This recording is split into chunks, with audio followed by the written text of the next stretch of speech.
అందరికీ ఎలా ఉన్నారు? అందరూ బాగున్నారా? ఇక్కడ మార్నింగ్ చూడండి, ఈరోజు టిఫిన్ చేయలేదు. మార్నింగ్ నైట్ సంగటి మిగిలిపోయింది అనమాట. అంటే నేను ఆఫ్టర్నూన్ చేసిన సంగటి మిగిలిపోయింది. మా హస్బెండ్ దాంట్లో కొంచెం పాలు పెరుగు వేసి అలాగే నైట్ అంతా పెట్టేస్తున్నారు. మార్నింగ్ టిఫిన్కి అలాగే ఉంటుందిలే, అది మేము తినేస్తాము అని చెప్పాను అన్నారనమాట.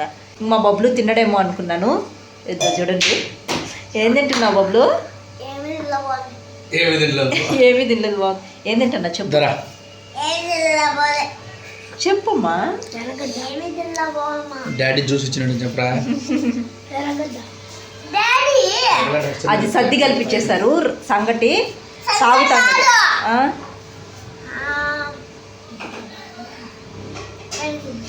పెరుగు పెరుగు అది ఆనియన్ నంచుకొని తింటున్నాడు మా బబ్లు. బాగుందా బబ్లు? బాగుందా? బాగుందా? నేను చేసింది అది డాడీగా చేసింది. నైట్ డాడీ కలిపాడు. పట్టు, ఏంది ఆనియన్ పట్టు, ఆనియన్ పట్టు, పడిపోతుంది. యాడ పెట్టుకుంటాను. బాగుందా? దగ్గు దగ్గు తాగేసాయి, కడుపులో చల్లగా ఉంటుంది. సరే సరే తిను, తాగేసాయి. వద్దా? సర్ది తాగినావు అబ్బా? బాగుందా?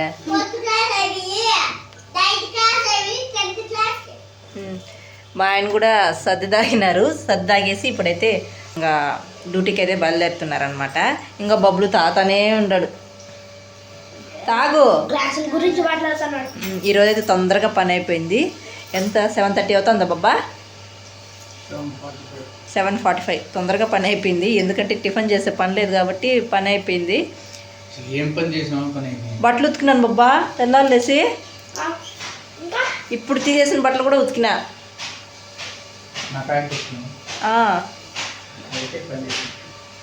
ఇంకా క్లీనింగ్ ప్రాసెస్ ఉంది, సామాన్లు కడిగేసిన, అన్నీ పని అయిపోయింది. ఇంకా ఆఫ్టర్నూన్కి లంచ్ ఒకటి ప్రిపేర్ చేయాలి. అయితే ఈరోజు పుల్లగా చట్నీ ఏమైనా చేసుకొని తిందామనిపిస్తుంది నాకు. నిన్నంతా నాన్ వెజ్ తిన్నాము. మా ఖుషిది కూడా సది తాగినాడు. బాగుందా ఖుషి? ఎర్రగడ్డ నంచుకొని తిన్నావా? అది అన్నమాట. ఈ మార్కెట్కి వెళ్ళి ఈరోజు ఏదన్నా చట్నీకి ఏమన్నా దోసకాయ కానీ గోంగూర కానీ తెచ్చుకుందాం అనుకుంటున్నాను.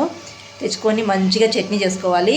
ఇంకా చికెన్ తందూరి నిన్న చేశాను, ఇంకా పెద్ద లెగ్ పీస్ ఉందన్నమాట, అది ఈరోజు చేసేస్తాను. ఇంకా చట్నీలోకి మంచిగా నంచుకొని తినేయడానికి బాగుంటుంది. ఈరోజు అనుకుంటున్నాను లంచ్. దోసకాయ దొరుకుతుందో దొరకదో చూడాలి. మార్కెట్కి వెళ్ళాలి. ఎన్ని గంటలకు వస్తావు బాబా? 10:30కి వచ్చేస్తావా? ఆ ఎరకు నేను రెడీ అయిపోయి ఉంటా మార్కెట్కి. స్కూల్కి రెడీ అయిపోతా అన్నారు. సండే బాగున్నారా? ఇప్పుడు స్కూల్కి అయితే వెళ్ళాలి. బబ్లు రెడీ అయిపోయినావా? మార్చి 17th. తొందరగా రెడీ అవ్వు. బుక్స్ అన్నీ సర్దుకో బబ్లు. మా పిల్లలు అయితే స్కూల్కి రెడీ అయిపోతున్నారు. ఇంకా స్కూల్కి అయితే వెళ్ళిపోతారు. వీళ్ళు వెళ్ళిపోతే నాకు సగం పని అయిపోతుంది. తర్వాత ఇల్లు మాపేయాలి, నేను రెడీ అయిపోవాలి. నువ్వు ఎప్పుడు రెడీ అయ్యేది? భయ వెళ్ళిపోయా. ఎక్కడ వాళ్ళు అక్కడ వెళ్ళిపోయారు. మొత్తం మార్నింగ్ పని అంతా అయిపోయింది. ఇంకా ఆఫ్టర్నూన్కి లంచ్ ఒకటే చేయాలి. అయితే మార్కెట్కి వెళ్ళి వచ్చిన తర్వాత అయితే లంచ్ అయితే చేస్తాను. ఇంకా మా హస్బెండ్ రావాలి. మా హస్బెండ్ వచ్చిన తర్వాత మార్కెట్కి వెళ్దామని చెప్పేసి రెడీ అయ్యేసి కూర్చోన్నాను, మా ఆయన కోసం వెయిటింగు. ఇంక ఈ లోపల నేను మిషన్ అన్న స్టిచ్ చేద్దాము, కొన్ని డ్రెస్సెస్ ఉన్నాయి స్టిచ్ చేద్దాము అని చెప్పేసి మిషన్ పైన అయితే కూర్చున్నాను. ఇంకా వ్యాలంటైన్స్ డేకి February 14th కదా, ఒక మంచి రెడ్ డ్రెస్ అయితే స్టిచ్ చేస్తున్నాను. నేను ఈ వీడియోలోనే చూపిస్తాను ఎలా స్టిచ్ చేస్తున్నాను ఏంటి అనేది, ఈ వీడియోలోనే చూపిస్తాను. ఇప్పుడైతే స్టిచ్ చేస్తున్నాను. చూడండి, మంచి రెడ్ కలరు, చాలా బాగుంటుంది డ్రెస్ కూడా. స్టిచ్ చేసిన తర్వాత చూపిస్తాను. ఇదే అనమాట డ్రెస్సు, వ్యాలంటైన్స్ డేకి నేను స్టిచ్ చేసిన డ్రెస్ అనమాట. చాలా బాగుంది. ఫస్ట్లో ఎలా వస్తుందో ఏంటో ఎలా ఉంటుందో అనుకున్నాను. డ్రెస్ అయితే చాలా బాగుంది. నేను ఫిబ్రవరి 14కి ఒక వీడియో అయితే చేస్తాను, అందులో వేసుకొని చూపిస్తాను. ఇప్పుడు ట్రెండ్ అవుతున్న నెక్ మోడలే పెట్టానమాట. మా హస్బెండ్ కూడా డ్రెస్ చూసి చాలా బాగా స్టిచ్ చేసావు అన్నారు. మార్కెట్కి కూడా వెళ్ళేసి వచ్చేసాను. ఈరోజు నేను అనుకున్నవన్నీ, కావాలనుకున్నవన్నీ దొరికినాయి అబ్బా కూరగాయల. ఇది నిదానంగా అయితే సర్దుకుంటా. మళ్ళా ఏం చేస్తాండావు కిచెన్లో? మురుకులు అయిపోయినాయి, తినేస్తున్నారు పిల్లలు. అంటే అంతే రా, ఇంకా నేను వంట రూమ్లో వంట చేయాలి. చెయ్యొద్దంటే తినేసినారు, వాళ్ళకి అందుబాటులోనే తినేసినారు. నాకు కూడా ఆకలిస్తుంది, తినాలి. ఫస్ట్ వంట చేయాల. ఫాస్ట్గా వంట చేసి ఈరోజు దోసకాయ చట్నీ చేస్తా. ఇంకా చికెన్ ఉంది కదా, చికెన్ చేసుకుందాం. నువ్వేమన్నా 2 బీన్స్కాయలు అవన్నీ ఒలిస్తే అవి కొద్దిగా ఫ్రై చేస్తాను. సరే అయితే సరే, వంట చేసేస్తా ఫాస్ట్గా. అది ఫుల్గా ఆకలేస్తుందంట. ఇప్పుడైతే దోసకాయ చట్నీ చేసేద్దాం అనుకుంటున్నాను. ఫాస్ట్గా చేయాలి, పిల్లలు వచ్చే టైం కూడా అయిపోయింది. చికెన్ అయితే ఉంది, చికెన్ ఎయిర్ ఫ్రైలో చేసేస్తాను, ఫాస్ట్గా అయిపోతుంది. ఇప్పుడైతే దోసకాయ చట్నీ చేసేస్తాను. మార్కెట్కి ఎప్పుడు పోయినా నాకు దోసకాయ కనిపించదు. ఈరోజు అనుకుంటూ వెళ్ళాను, కనిపిస్తే కంపల్సరీ తెచ్చుకోవాలి, అసలు ఉంటుందా ఉండదా అని చెప్పేసి అనుకొని వెళ్ళాను. కంపల్సరీ నేను అనుకున్న కూరగాయలే ఉన్నాయి ఖచ్చితంగా. మార్కెట్లో అయితే గడ్డి అయితే మంచిగా తెచ్చుకునేసాను. ఇక్కడైతే దోసకాయ చట్నీ నేను ఎలా చేస్తాననేది చూపిస్తాను. ముందుగా అయితే స్టవ్ పైన బండి పెట్టుకొని ధనియాలు, జీలకర్ర, నువ్వులు కొన్ని, 1/2 స్పూన్ మెంతులు ఇవన్నీ వేయించుకొని పక్కన పెట్టుకునేది. ఇప్పుడు అదే బాండీలో కొద్దిగా ఆయిల్ వేసి పచ్చిమిర్చి కూడా వేయించి పెట్టుకోవాలి. తర్వాత మళ్ళీ అదే బాండీలో కొద్దిగా ఆయిల్ వేసి టమోటా, చింతపండు బాగా వేయించుకొని పక్కన పెట్టుకోవాలి. ఈ లోపల మా ఆయన దోసకాయ కూడా కట్ చేయి ఇచ్చేసారు చిన్న చిన్న ముక్కలుగా.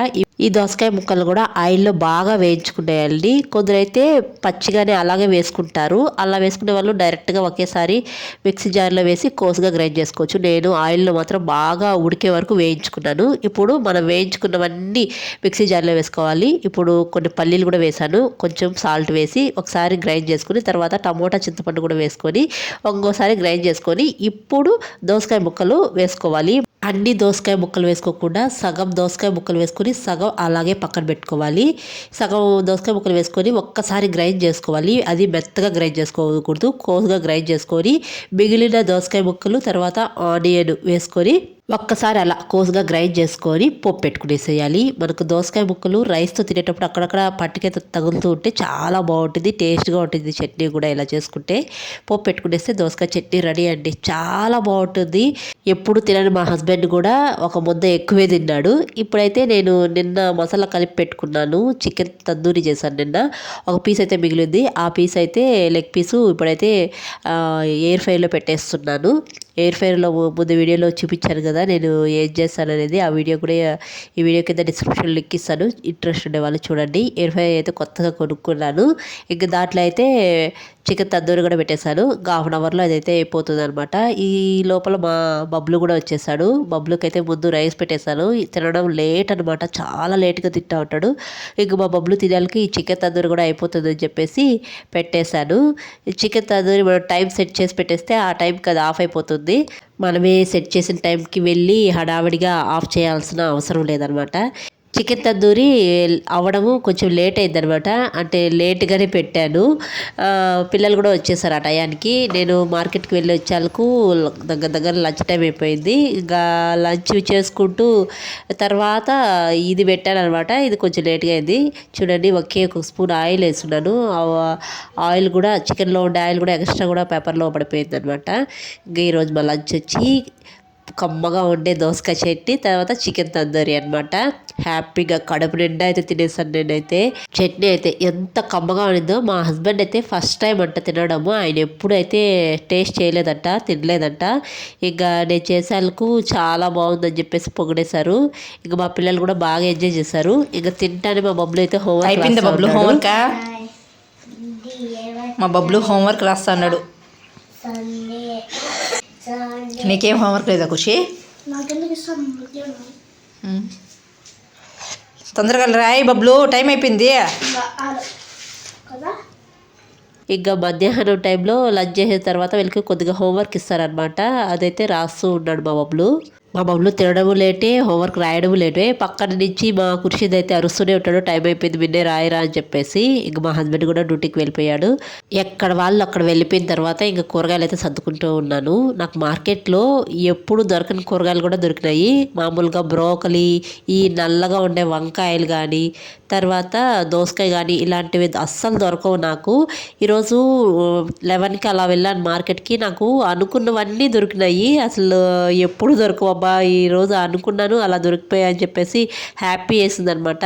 ఇంకా బ్రోకలీ కూడా చాలా రోజుల నుంచి నేను మా ఆయన్ని అడుగుతూనే ఉన్నాను, మార్కెట్లో దొరకదు బ్రోకలీ, మీరు అక్కడ బయట వెళ్తారు కదా ఆఫీస్కి వెళ్ళినప్పుడు, అక్కడ ఎక్కడైనా కనిపిస్తే తీసుకోరండి నేను అడుగుతూనే ఉంటాను. మా హస్బెండ్కి కూడా అక్కడ దొరకదంట. ఇంకా లక్కీగా ఈరోజు మార్నింగ్ వెళ్తే బ్రోకలీ అయితే ఉన్నింది కానీ కాస్ట్ ఎక్కువ చెప్పారు నాకైతే.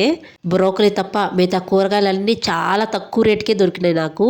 అసలు మామూలుగా కేజీ 40-60 అలా ఉంటాయి కదా, నాకు కేజీ 20 నుంచి దొరికినాయి అనమాట. ఇంకా దొరికిందే అవకాశం అని చెప్పేసి అన్ని కిలో తీసుకొచ్చుకున్నాను. వంకాయలు అయితే 2 రకాలుగా తీసుకొచ్చుకున్నాను. ఒకటి మెత్తగా ఉండే వంకాయ, పొడుగు వంకాయలు అయితే 1/2 కిలో, ఇంకొకటి గుత్తొంకాయ కర్రీ చేసేయడానికి నల్ల వంకాయలు అస్సలు మామూలుగా దొరకవు ఇక్కడైతే. రామదుర్గం వంకాయలని దొరుకుతాయి, అవి కూడా బాగుంటాయి టేస్ట్. అవి సీజన్ వచ్చినప్పుడే దొరుకుతాయి, అన్ సీజన్లో వేరే వంకాయలు దొరుకుతాయి అనమాట. వాటితో చేస్తే కూడా బాగానే ఉండదు గుత్తొంకాయ కర్రీ. నేను గుత్తొంకాయ కర్రీ అనంతపురంలో చాలా తక్కువ, మంచి వంకాయలు దొరికితేనే చేస్తాను, లేకపోతే చేయను. అలాంటిది ఈరోజు నల్ల వంకాయలు దొరికినాయి. ఇంకా అవి కూడా 1 కిలో తీసుకొచ్చుకునేసాను. కిలో వచ్చి 30 రూపీసే. ఇంకా కూరగాయలన్నీ సర్దుకునేసాను. ఈవినింగ్ సలాడ్ చేయడానికి కూరగాయలన్నీ కొన్ని ఇలా కట్ చేసి పెట్టుకున్నాను అనమాట. హలో, ఈవినింగ్ అయితే అయిపోతుంది. ఇప్పుడైతే వెజిటేబుల్ సలాడ్ చేసుకుందామని అన్నీ కట్ చేసి పెట్టుకున్నాను కదా, ఆవిరి మీద అయితే ఉడికించేసాను. ఒక బౌల్లో వాటర్ వేసి దానిపైన అయితే ఇలాగ గిన్నెలో వెజిటేబుల్స్ అన్నీ వేసుకొని ఉడికించుకునేసాను. ఈ వెజిటేబుల్స్ని ఇలాగే కూడా తినేయచ్చండి, చాలా బాగుంటుంది. ఇప్పుడైతే వీటిని లైట్గా వేయించుకుంటున్నాను, మీకు కూడా చూపిస్తాను. ఆఫ్టర్నూన్ చికెన్ తిన్నాం కదా, ఇప్పుడు ఈవినింగ్ రైస్ ఏమో నాకు తినాలనిపించలేదు, అందుకే వెజిటేబుల్ సలాడ్ చేసుకుంటున్నాను. మా హస్బెండ్ కూడా తింటారు ఇదే. ఇంకా ఇదే సరిపోదు అనుకుంటే పిల్లలకి రైస్ ఉంది, మధ్యాహ్నం చేసిన కూరలు ఉన్నాయి, తర్వాత రాగి జావ కూడా ఉంది. ఇంక వాటితో అయితే మాకు సరిపోతుంది అనమాట. ఇప్పుడైతే సలాడ్ చూసేద్దాం. ఇప్పుడు స్టవ్ పైన బాండి పెట్టుకొని కొద్దిగా ఆయిల్ వేసుకోవాలి. కొద్దిగానే వేసుకుంటున్నాను, 1 స్పూన్ ఆయిల్ వేసుకుంటున్నాను అంతే, మరీ ఎక్కువ కూడా వేసుకోవటం లేదు నేను. తర్వాత వెల్లుల్లి కొంచెం వేసుకుంటున్నాను, సన్నగా తరిగి వేసుకుంటున్నాను. తర్వాత 1 పచ్చిమిర్చి, ఇవి లైట్గా వేయించుకున్నాము. తర్వాత ఆనియన్స్ కూడా లైట్గా వేయించుకునేయాలి. ఇలా లైట్గా వేయించుకునేసినాక ఇప్పుడు వెజిటేబుల్స్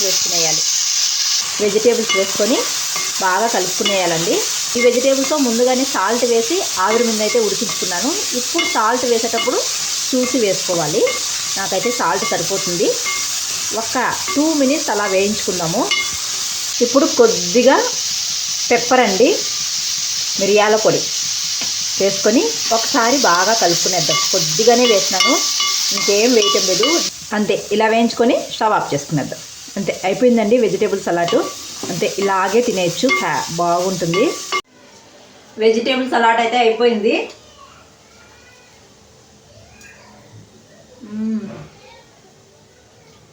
చాలా బాగుంది, హ్యాపీగా తినేయచ్చు. కొద్దిగానే 1 స్పూన్ ఆయిల్ వేసుకొని చేసుకున్నాం కదా, చాలా బాగుంది. ఆయిల్ వేసుకోకపోయినా అలాగే కూడా తినేయచ్చు, చాలా బాగుంది. నాకు ముఖ్యంగా బ్రోకలీ బాగా నచ్చింది. మా వాడు ఇప్పుడు స్కూల్ నుంచి వచ్చినాడు, స్నాక్స్ ప్లేట్ చూడండి.